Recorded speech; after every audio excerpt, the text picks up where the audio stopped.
ನಮಸ್ಕಾರ ಸ್ನೇಹಿತರೆ. ಅಡುಗೆ ತಯಾರಿಯಲ್ಲಿ ಉಪ್ಪು, ಹುಳಿ, ಖಾರ ಬಹಳ ಮುಖ್ಯ. ಇದರಲ್ಲಿ ಒಂದು ಹೆಚ್ಚು ಕಡಿಮೆಯಾದರೂ ಅಡುಗೆಯ ರುಚಿ ಕೆಟ್ಟು ಹೋಗುತ್ತದೆ. ಹುಳಿಯ ವಿಚಾರಕ್ಕೆ ಬರುವುದಾದರೆ ಸಾಮಾನ್ಯವಾಗಿ ಪ್ರತಿಯೊಬ್ಬರ ಮನೆಯಲ್ಲೂ ಹುಣಸೆ ಹಣ್ಣು ಬಳಸುತ್ತಾರೆ. ಇದು ಆರೋಗ್ಯಕ್ಕೂ ಒಳ್ಳೆಯದು ಮತ್ತು ಅಡುಗೆಗೆ ಒಳ್ಳೆಯ ರುಚಿಯನ್ನು ಕೊಡುತ್ತದೆ. ಪ್ರತಿದಿನ ಅಡುಗೆಯಲ್ಲಿ ಹುಣಸೆ ಹಣ್ಣು ಬಳಸುವುದರಿಂದ ನಮಗೆ ಗೊತ್ತಿಲ್ಲದಂತೆ ನಾವು ಅನೇಕ ಆರೋಗ್ಯದ ಪ್ರಯೋಜನಗಳನ್ನು ಪಡೆಯುತ್ತಿರುತ್ತೇವೆ. ಅದರಲ್ಲೂ ಈಗ ಚಳಿಗಾಲದಲ್ಲಿ ಹುಣಸೆ ಹಣ್ಣಿನಿಂದ ನಮಗೆ ಹಲವು ಉಪಯೋಗಗಳಿವೆ. ಇದು ನಮ್ಮ ರೋಗ ನಿರೋಧಕ ಶಕ್ತಿಯನ್ನು ಹೆಚ್ಚು ಮಾಡುವ ಜೊತೆಗೆ ಅನೇಕ ಕಾಯಿಲೆಗಳಿಂದಲೂ ಕೂಡ ನಮ್ಮನ್ನು ರಕ್ಷಿಸುತ್ತದೆ. ಹಾಗಾದರೆ ಹುಣಸೆ ಹಣ್ಣಿನ ಆರೋಗ್ಯದ ಪ್ರಯೋಜನಗಳ ಬಗ್ಗೆ ಇವತ್ತಿನ ವಿಡಿಯೋ ಮುಖಾಂತರ ತಿಳಿದುಕೊಳ್ಳೋಣ. ಅದಕ್ಕೂ ಮುನ್ನ ನೀವಿನ್ನು ನಮ್ಮ ಚಾನಲ್ಗೆ ಸಬ್ಸ್ಕ್ರೈಬ್ ಆಗಿಲ್ಲ ಅಂದರೆ ಪ್ಲೀಸ್ ಸಬ್ಸ್ಕ್ರೈಬ್ ಮಾಡ್ಕೊಳ್ಳಿ, ಹಾಗೆ ಪಕ್ಕದಲ್ಲೇ ಇರುವಂತಹ ಬೆಲ್ ಐಕನ್ನ ಕ್ಲಿಕ್ ಮಾಡಿ. ಹುಣಸೆ ಹಣ್ಣಿನಲ್ಲಿ ವಿಟಮಿನ್ ಸಿ ಸೇರಿದಂತೆ ವಿಟಮಿನ್ ಬಿ, ಪೊಟ್ಯಾಷಿಯಂ, ಮ್ಯಾಗ್ನೀಷಿಯಂ, ಕಬ್ಬಿಣ ಮತ್ತು ಇನ್ನಿತರ ಉಪಯುಕ್ತ ಖನಿಜಾಂಶಗಳು ಮತ್ತು ಆಂಟಿಆಕ್ಸಿಡೆಂಟ್ ಅಂಶಗಳು ಅಪಾರ ಪ್ರಮಾಣದಲ್ಲಿ ಸಿಗುತ್ತವೆ.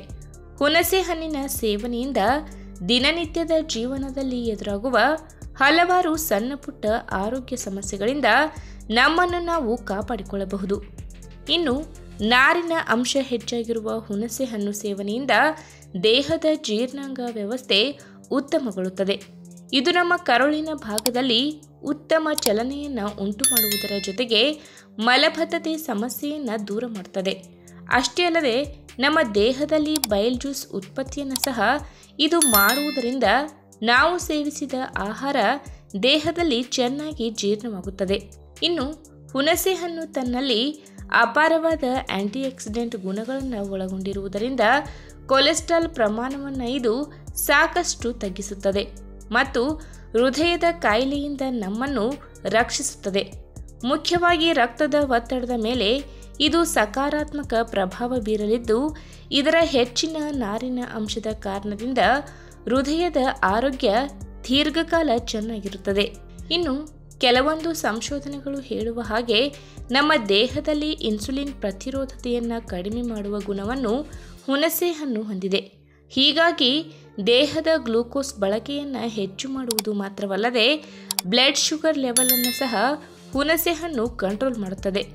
ಶುಗರ್ ಹೊಂದಿರುವವರು ತಮ್ಮ ಆಹಾರ ಪದ್ಧತಿಯಲ್ಲಿ ಹುಣಸೆ ಹಣ್ಣನ್ನು ಬಳಸಿ ಆರೋಗ್ಯಕರವಾದ ಗುಣಗಳನ್ನು ಪಡೆದುಕೊಳ್ಳಬಹುದು. ಇನ್ನು ಹುಣಸೆ ಹಣ್ಣುಗಳಲ್ಲಿ ಆಂಟಿ ಇನ್ಫ್ಲಾಮೇಟರಿ ಗುಣಲಕ್ಷಣಗಳ ಪ್ರಮಾಣ ಹೇರಳವಾಗಿ ಕಂಡುಬರುವುದರಿಂದ ಮತ್ತು ಫಾಲಿಫಿನಲ್ ಅಂಶಗಳನ್ನು ಇದು ಒಳಗೊಂಡಿರುವುದರಿಂದ ದೇಹದ ಉರಿಯೂತದ ಸಮಸ್ಯೆ ದೂರವಾಗುತ್ತದೆ ಮತ್ತು ಮೈಕೈ ನೋವು ಹಾಗೂ ಕೀಲು ನೋವುಗಳ ತೊಂದರೆಗಳು ಇರುವುದಿಲ್ಲ. ಇನ್ನು ಹುಣಸೆ ಹಣ್ಣಿನಲ್ಲಿ ಇರುವಂತಹ ನಾರಿನ ಅಂಶ ನಮ್ಮ ಹೊಟ್ಟೆ ತುಂಬಿದ ಅನುಭವ ಉಂಟು ಮಾಡುತ್ತದೆ. ಹೀಗಾಗಿ ಇದು ದೈಹಿಕವಾಗಿ ನಮ್ಮನ್ನು ಚೈತನ್ಯದಿಂದ ಕೂಡಿರುವಂತೆ ಮಾಡುವುದು ಮಾತ್ರವಲ್ಲದೆ ಹೊಟ್ಟೆ ಹಸಿವು ನಿಯಂತ್ರಣ ಮಾಡಿ ಹೊಟ್ಟೆ ತುಂಬಿದ ಅನುಭವವನ್ನು ತಂದುಕೊಡುತ್ತದೆ. ಇದರಿಂದ ಬೇರೆ ಅನಾರೋಗ್ಯಕರ ಆಹಾರಗಳನ್ನು ತಿಂದು ತೂಕ ಹೆಚ್ಚು ಮಾಡಿಕೊಳ್ಳುವ ಸಾಧ್ಯತೆ ಕೂಡ ತಪ್ಪುತ್ತದೆ. ಇನ್ನು ಹುಣಸೆ ಹಣ್ಣಿನಲ್ಲಿ ಮೊದಲೇ ಹೇಳಿದಂತೆ ವಿಟಮಿನ್ ಸಿ ಪ್ರಮಾಣ ಅಪಾರವಾಗಿ ಕಂಡುಬರುವುದರಿಂದ ಇದು ನಮ್ಮ ರೋಗ ನಿರೋಧಕ ವ್ಯವಸ್ಥೆಯನ್ನು ಉತ್ತಮಪಡಿಸಿ ದೇಹದಲ್ಲಿ ಬಿಳಿ ರಕ್ತ ಕಣಗಳ ಸಂಖ್ಯೆ ಹೆಚ್ಚಾಗುವ ಹಾಗೆ ಮಾಡುತ್ತದೆ. ಇದರಿಂದ ಕಾಯಿಲೆಗಳಿಂದ ನಮ್ಮನ್ನು ರಕ್ಷಿಸುತ್ತದೆ ಮತ್ತು ದೇಹಕ್ಕೆ ಎದುರಾಗುವ ಸೋಂಕು ಮತ್ತು ದೌರ್ಬಲ್ಯವನ್ನು ದೂರ ಮಾಡುತ್ತದೆ.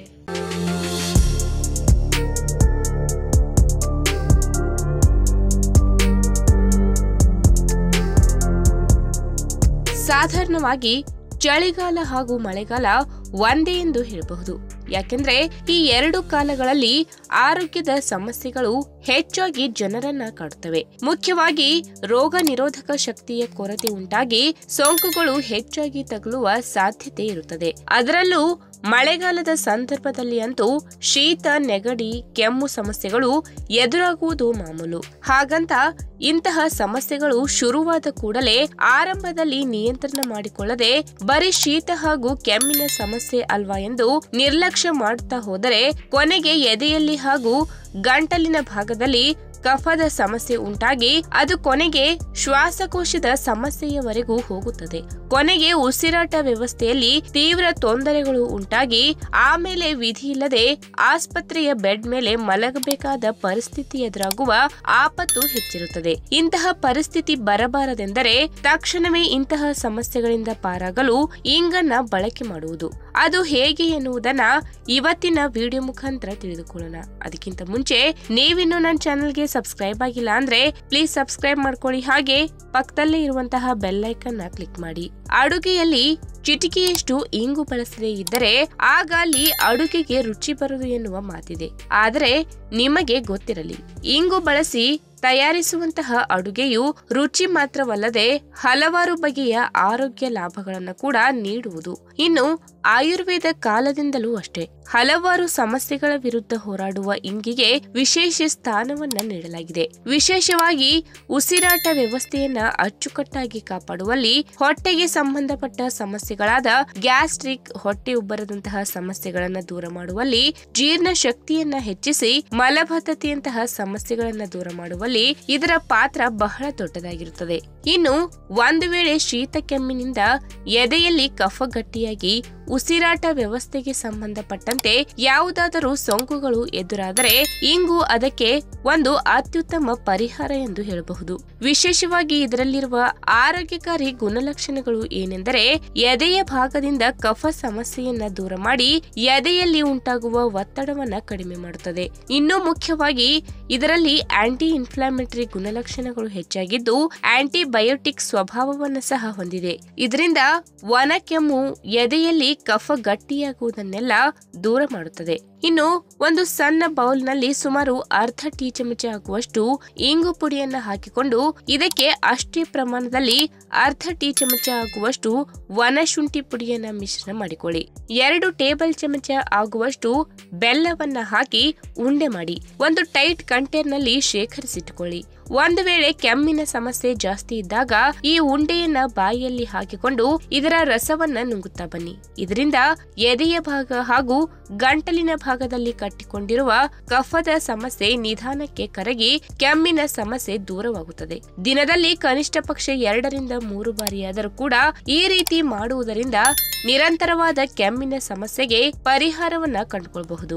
ಇನ್ನು ಒಂದು ವೇಳೆ ಒಣ ಕೆಮ್ಮು ಸಮಸ್ಯೆ ಜಾಸ್ತಿಯಾಗಿದ್ದರೆ ಈಗಾಗಲೇ ಹೇಳಿದ ಹಾಗೆ ಒಂದು ಬೌಲ್ ನಲ್ಲಿ ಅರ್ಧ ಟೀ ಚಮಚ ಇಂಗು ಪುಡಿ, ಅರ್ಧ ಟೀ ಚಮಚ ಶುಂಠಿ ರಸ ಹಾಗೂ 1 ಟೇಬಲ್ ಚಮಚ ಜೇನುತುಪ್ಪವನ್ನ ಮಿಶ್ರಣ ಮಾಡಿ ದಪ್ಪಗೆ ಪೇಸ್ಟ್ ರೀತಿ ಮಾಡಿಕೊಳ್ಳಿ.